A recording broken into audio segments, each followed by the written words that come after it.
doloroso. ¿Ok? No tiene ningún sentido ver a un niño amarrado o a un adulto amarrado. ¿Ok? Busquen que, porque ese niño a quien le hacemos un procedimiento que le duele, va a ser un adulto que seguramente va a tener temor a algunas cosas. Entonces busquemos que el procedimiento sea lo menos doloroso. ¿Ok?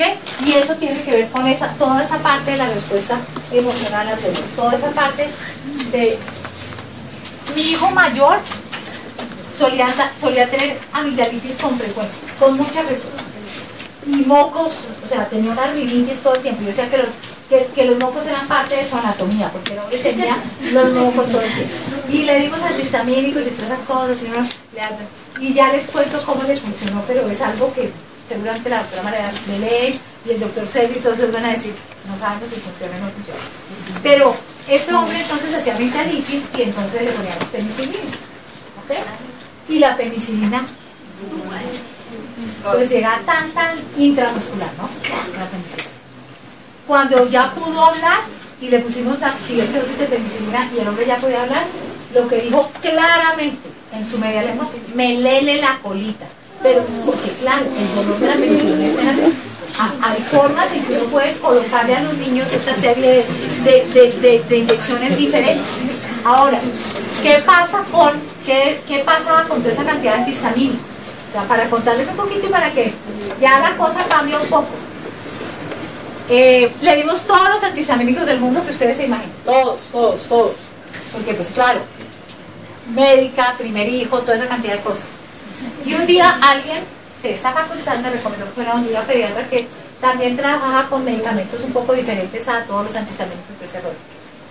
Llegué a consulta y entré con mi pediatra tradicional, casi que yo desvestía al niño en la sala de consulta, en la sala de espera, porque la consulta era como de 15 minutos, entonces eso, yo le iba quitando el saco y todo eso para que aprovechara al máximo la consulta. Llegué donde esta señora y entonces yo empecé, a ver Mateo, no toques.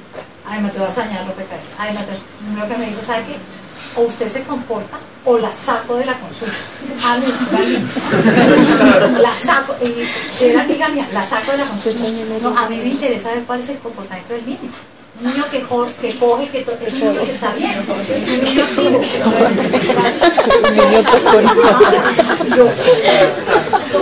Entonces, y después,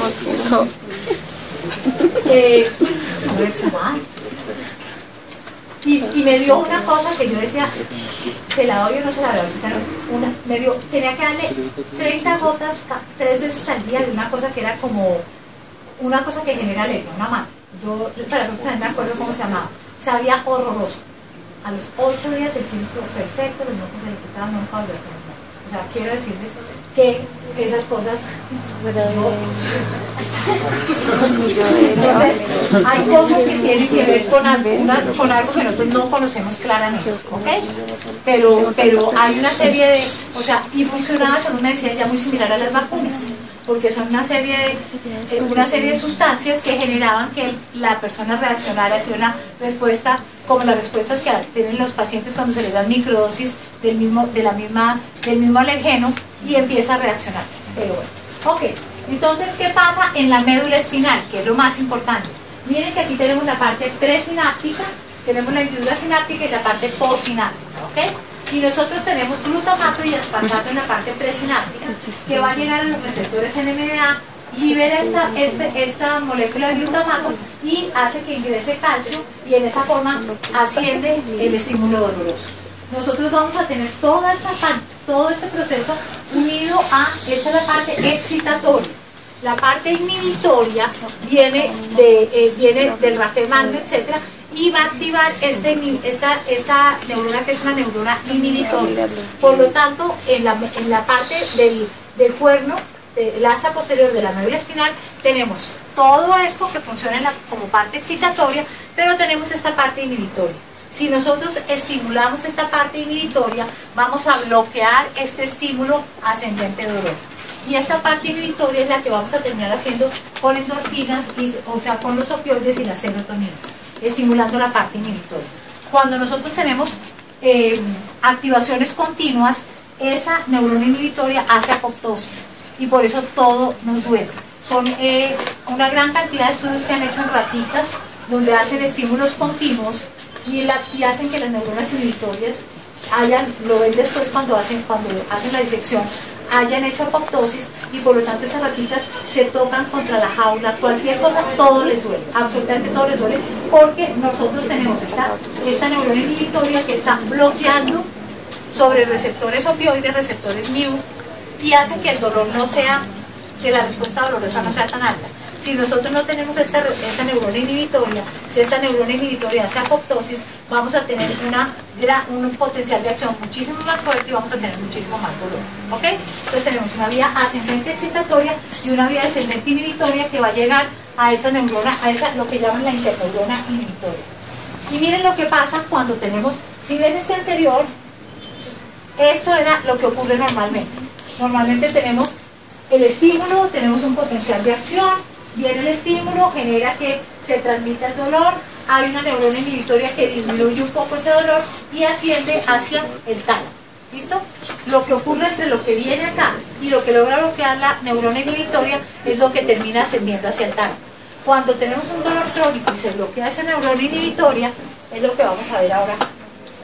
Entonces, esa neurona inhibitoria, como ven ustedes, hace apoptosis porque tenemos estímulos continuos. Entonces, hace como cuando tenemos estímulos continuos, esta neurona va a terminar haciendo apoptosis y yo no voy a poder bloquear el estímulo que viene por este lado. O sea, voy a tener un potencial de acción muchísimo mayor y un dolor muchísimo mayor si ha hecho apoptosis de esta neurona inhibitoria. Por eso tenemos que buscar que el dolor no se convierta en un dolor crónico, porque este dolor crónico está generando potenciales de acción con mucha frecuencia que pueden llegar a generar apoptosis de la neurona inhibitoria. Cuando hacemos apoptosis de la neurona inhibitoria no tenemos nada que regule, y al no tener nada que module o regule, cualquier estímulo que venga pasa derechito, nadie lo disminuye. ¿Ok? Entonces, eso es lo que tenemos ahí. Tenemos continuamente, vamos a tener prostaglandinas liberadas continuamente, porque aquí vamos a tener un proceso inflamatorio muy grande y óxido nítrico liberado continuamente. Y vamos a tener algo que vamos a ver específicamente el dolor neuropático, y es que este axón, que no tenía una rama adicional, empieza a generar ramas adicionales, por lo tanto empieza a generar más potenciales de acción. Si ustedes ven en la anterior, no teníamos ninguna rama adicional. Cuando vemos en esto, el dolor crónico, empezamos a tener que se empiezan a generar una mayor cantidad de posibilidades de generar ramas adicionales que van a activar muchísimos más receptores y van a hacer que los potenciales de acción sean mayores. Entonces se convierte, y por eso dicen que el dolor puede ser una enfermedad por sí solo, porque empieza a generar unos cambios a nivel específicamente a nivel del asta posterior, inhibiendo y generando apoptosis de la neurona inhibitoria y generando una gran cantidad de otras nuevas ramificaciones que van a estimular muchísimo más todo esto. Ustedes van a ver en sus artículos, y por eso les envío esto para que cuando lean el artículo van a ver cómo empiezan a hablar de segundos mensajeros que van a tener que ver con proteínquinasas, con AMP cíclico, con GMP cíclico, etc. Y es todo esto lo que va a ocurrir en dolor crónico, y lo que ellos hablan de sensibilización primaria y sensibilización secundaria, o sensibilización primaria y sensibilización central y sensibilización periférica. Esto es lo que llaman sensibilización central. Cuando ustedes lean en su artículo sensibilización central, están hablando de esto. Están hablando de la liberación de toda esta cantidad de sustancias, de esa apoptosis, del óxido nítrico incrementado, de los segundos mensajeros, de la gran cantidad de ramificaciones, de tener prostaglandina 1 y prostaglandina 2 y generar una gran cantidad de activación de potenciales de acción. ¿Listo? Entonces tenemos sensibilización periférica, sensibilización central, y todo esto incrementa el dolor. No tenemos sensibilización periférica y sensibilización central en dolor agudo, lo tenemos en dolor crónico. ¿Ok? Por eso el dolor crónico se nos convierte en una enfermedad. Hay sitios donde hablan del dolor crónico como una enfermedad. Entonces tenemos, si ustedes ven, alguna serie de cambios. Entonces vamos a tener mecanismos espinales, que fue lo que mencionamos ahorita, todos estos cambios de electrolitos, fibras AB que reclutan interneuronas inhibitorias. Esa déjenme la vamos a ver mucho más, con mucha más profundidad cuando hablemos de dolor neuropático.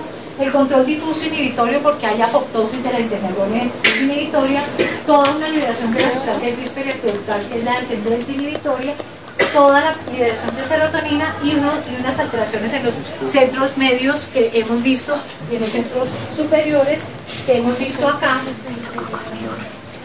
que son estas respuestas supraespinales. Entonces, cambios en las respuestas supraespinales. Cuando lean el artículo, miren estas 3 diapositivas, que va a ser muy fácil para que ustedes puedan ir, con lo que dijimos ahorita, ir entendiendo lo que les va a ir diciendo desde la parte de fisiología y fisiopatología. Ok, el impulso como sube, tenemos el dolor, tenemos una respuesta dolorosa que llega a la asta posterior, se depusa, asciende al tálamo y va a la corteza somatosensorial. Esto era lo que yo les decía, que hace un tiempo los cirujanos dijeron, pues para que le damos todos esos medicamentos, cortemos acá. Si cortamos el haz espinotalámico, la persona ya deja de doler, porque el haz más importante y el que más van a oír hablar de dolor es el espinotalámico, el haz ascendente espinotalámico. Entonces cortemos el haz espinotalámico. Lo que se dieron cuenta es que no solamente haciendo por este haz, sino haciendo por otros haces que vienen de este lado y otros que vienen en esta forma. Por lo tanto, los pacientes los operaban y seguían con dolor. Entonces, en este momento ya nadie, eso se llama una risotomía. Ya nadie hace risotomías para dolor. Lo que sí se hace es poner una serie de estimuladores. Ustedes seguramente van a oír hablar de unos estimuladores que le ponen las personas para dolor, que cada estimulador vale como 70 millones de pesos. Esos estimuladores hay unos que se ponen centrales y otros a nivel de columna, y lo que ellos hacen es disparar todo el tiempo. Disparar todo el tiempo para tratar de bloquear y que cuando ya el estímulo doloroso llegue, esté hiperpolarizado toda la zona donde debemos tener la percepción de dolor y por lo tanto no se perciba el dolor. Eso funciona muy bien con algo que se llama la teoría de la compuerta. Cuando alguien se cae y se golpea, ¿qué hace esa persona? Se frota. ¿Por qué me froto? Cuando yo me froto, mire, hay una cuestión, o sea, la parte de la frotada que la hacemos en forma automática tiene un componente fisiológico y muy claro. Los estímulos, tanto los estímulos nociceptivos, o sea, dolor, como los estímulos propioceptivos, que se generan todos en esta zona, viajan por las fibras, las unas por fibras A delta, las otras por fibras A beta, pero viajan a la asta posterior. La propiocepción viaja por fibras A beta, la nocicepción, la dolor, viaja por fibras A delta, pero todas llegan a la asta posterior. Si yo siento dolor, o sea, he estimulado la nocicepción, pero empiezo a estimular la propiocepción, cuando lleguen a la asta posterior, voy a tener los dos estímulos al mismo tiempo, y eso permite que el estímulo doloroso sea menor, porque es posible que yo esté polarizada, y por eso entonces yo me froto, ¿ok? Que es como una respuesta que uno hace, se frota y se frota y se frota y se frota y se frota. ¿Por qué el frío es analgésico?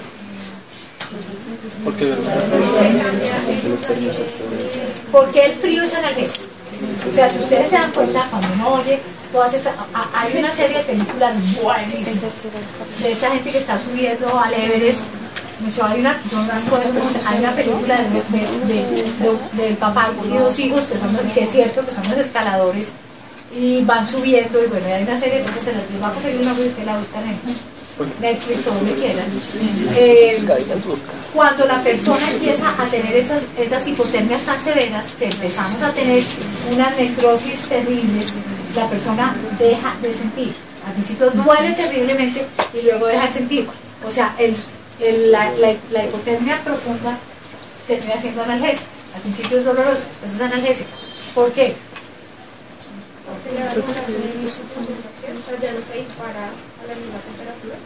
¿Pero por qué? O sea, que tiene que ver con el potencial de acción, pero ¿qué hace el frío?